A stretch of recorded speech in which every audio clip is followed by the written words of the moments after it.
So hey yeah guys, welcome to another new vlog of Basuta's vlog.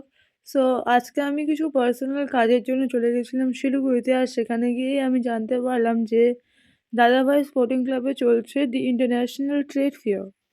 আর আজকেই ছিল trade ফেয়ারের last day, তাই এদিক ওদিক আর কিছু না ভেবে আমি চলে গেলাম ট্রেড ফেয়ারে। সো আমি চলে গিয়েছিলাম আমার মা বাবার সঙ্গে, তাই আমার বাবা গিয়ে 3টি টিকিট কেটে নিয়ে আসলো। টিকিটের প্রাইস পার হেড 20 রুপিস করেছিল। That was quite reasonable. তারপর আমরা গিয়ে টিকিট চেক করালাম, তারপর আমরা ঢুকে পড়লাম the international trade ফেয়ারে।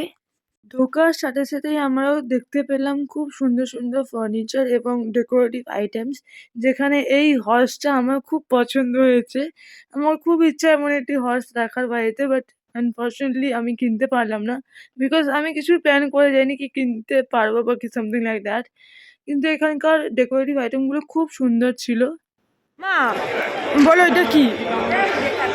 Lamp lamp এটা ল্যাম্প, এটা ল্যাম্প কি? এটা কি বলো? কিরিং কিরিং আর কিছু খাওয়ার দোকানে তুমি কোথায় কি খুঁজতেছো? এটার মধ্যে চাপাতি রাখে, তারপর চাপাতি ডুবানোর কাজ করে। ওই যে বুঝলাম বুঝলাম আরে মানে হচ্ছে যে টি ব্যাগগুলো হয় না, টি হ্যাঁ, ব্যাগের হ্যাঁ, কাজ করে। সেখানে অনেক সুন্দর ল্যাম্পসও পাওয়া যাচ্ছিল। তারপরে আমরা চলে এলাম ইন্টারন্যাশনাল মার্কেট সেকশনে। সেখানে ইন টোটাল 2টো সেকশন ছিল, যেটা আমি আপনাদেরকে দেখালাম সেটার নাম আমার আপাতত মনে পড়ছে না। কিন্তু যেখানে এখন আমরা ঢুকেছি সেটা হচ্ছে ইন্টারন্যাশনাল মার্কেট সেকশন। সেখানে অনেক ধরনের clothing item plus dry fruits পাওয়া যাচ্ছিল। তারপর আমার চোখ পড়লো এই সালোয়ারের পিসের দোকানটির উপরে, যেখানে অনেক কম দামে সালোয়ারের পিস পাওয়া যাচ্ছিলো। সো আমরা 2টো সালোয়ারের পিস পারচেস করলাম। তারপর একটু এগিয়ে যেতেই আমাদের চোখ পড়লো একটি দোকানে, যেখানে কাশ্মীরি জিনিসপত্র বিক্রি হচ্ছিল। বাট আনফর্চুনেটলি আমি সেখান থেকে কিছু কিনতে পারিনি। বাট আমার ওই কাশ্মীরের যে সালোয়ারটা ছিল মানে শাল কাপড়ের, সেটা খুব পছন্দ হয়েছিল, বাট আমি কিনতে পারিনি।